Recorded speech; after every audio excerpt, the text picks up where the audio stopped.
Langkah kedua adalah menentukan produk apa yang mau diekspor.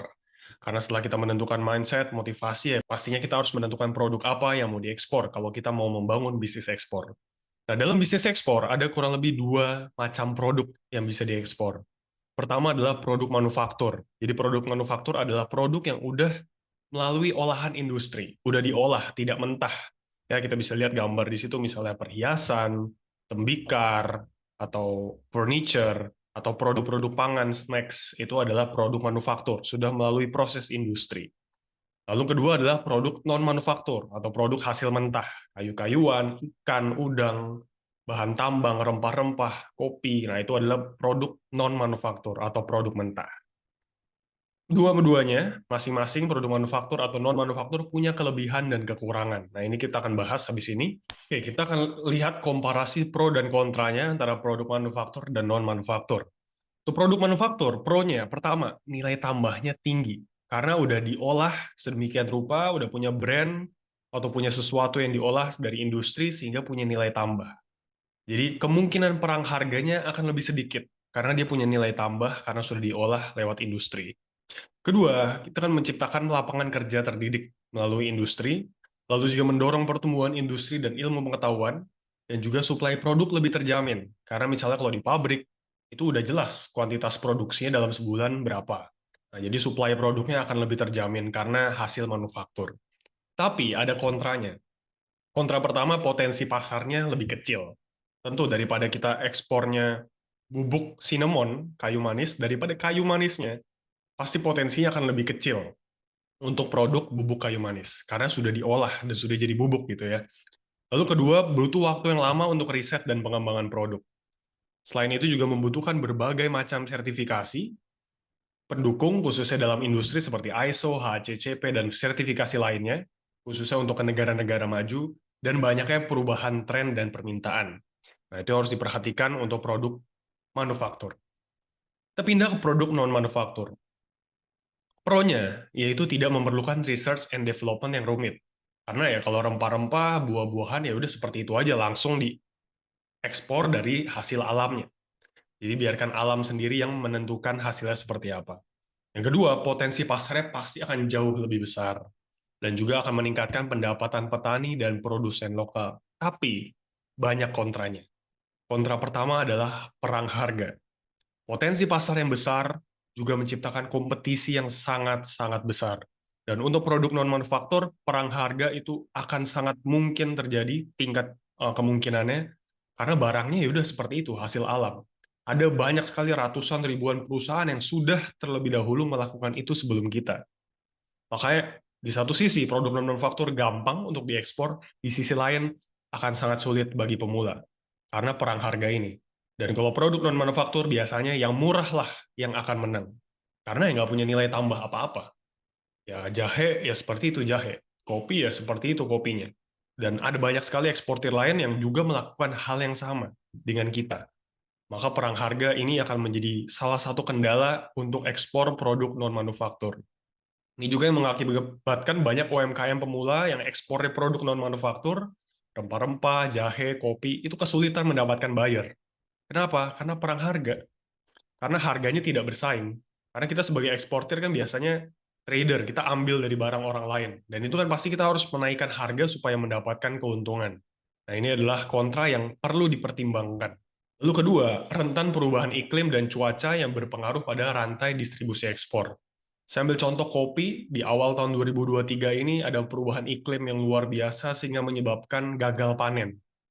Nah, kalau gagal panen, kita nggak bisa ekspor apa-apa. Misalnya kita punya kontrak atau permintaan 100 ton pun, kalau kopinya nggak ada, kita tetap nggak bisa kirim.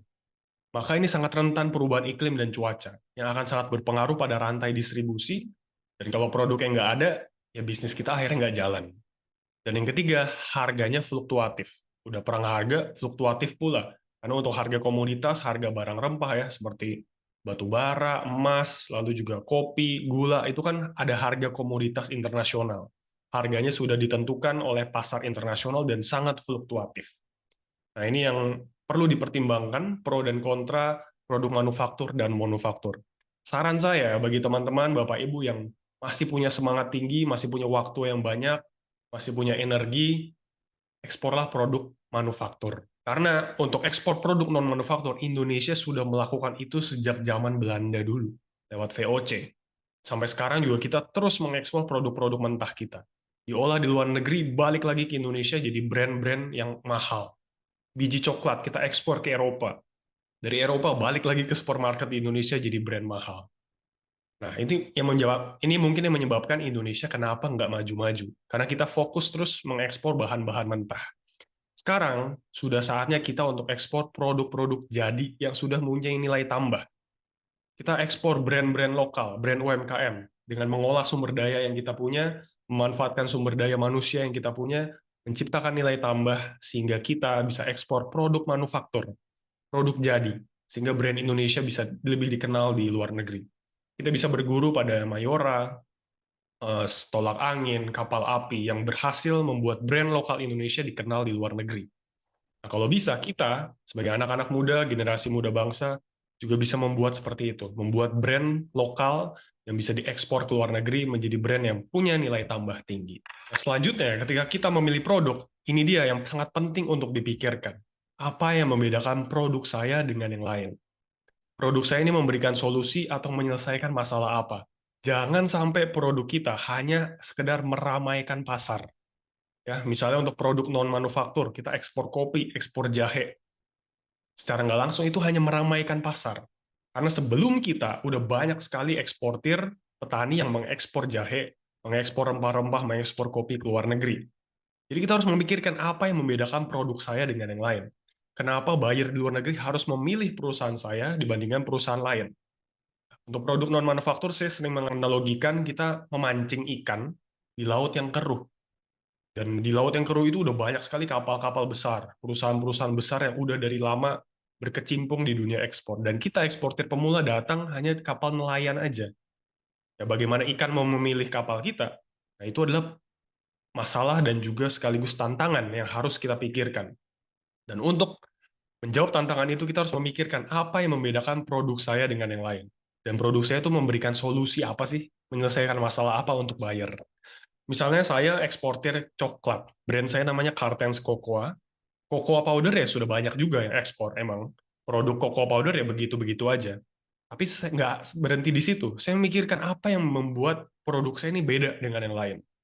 Nah, saya memikirkan dan menjawab, memberikan solusi. Cocoa powder kami fokus menonjolkan single origin, daerah penghasil kakao dari Sulawesi. Kita juga sering menampilkan foto-foto petaninya, sehingga buyer itu terpancing emosinya. Oh, dengan membeli ini, kita mendukung petani-petani kakao di Sulawesi. Kita juga punya customer service 24 jam, ya, dengan 5 bahasa, bahasa Arab, bahasa Inggris, Hindi, Mandarin, dan Turki. Dan itu menjadi nilai tambah juga, karena buyer ketika ngobrol dengan customer service kita seperti ngobrol dengan teman sebangsanya. Dan juga yang terakhir, ini adalah yang paling berpengaruh, bahwa kami memastikan 100% barang aman sampai tujuan, atau gratis 1 ton pada pengiriman berikutnya. Nah, ini kadang yang menjadi masalah buyer di luar negeri kan. Takut barangnya nggak aman sampai tujuan. Karena belum punya transaksi, belum pernah ketemu, baru membangun hubungan. Seringkali buyer merasa nggak aman. Dan ketika kami bilang ini, kami pastikan 100% barang aman, buyer biasanya langsung percaya dan akhirnya yakin. Karena kami juga memberikan kompensasi gratis di pengiriman berikutnya kalau seandainya terjadi masalah. Dan ini yang membedakan produk saya, perusahaan saya dengan yang lain. Value proposition. Dan persis ini juga menjadi PR bagi teman-teman sekalian untuk memikirkan produk saya bedanya apa dengan yang lain. Perusahaan saya bedanya apa dengan lain. Itu harus digarisbawahi dan harus dicatat supaya kita bisa menghindari yang namanya perang harga. Supaya buyer bisa memilih perusahaan kita, bisa yakin, percaya, hingga akhirnya kita bisa sukses ekspor dan closing. Karena bisnis ekspor persis persaingannya besar sekali. Slide ini sangat penting, value proposition. Kita harus mempunyai nilai lebih yang ingin kita tawarkan pada bisnis dan produk kita. Jangan sampai bisnis dan produk kita hanya memperamai pasar saja, tapi memberikan solusi baru, memberikan penyelesaian masalah baru, dan memberikan pembeda, sehingga kehadiran kita dapat ikut ambil bagian menumbuhkan ekonomi Indonesia. Gak cuma hanya meramaikan aja, meramaikan pasar, tapi dapat sungguh berdampak luas, karena memberikan sesuatu yang berbeda.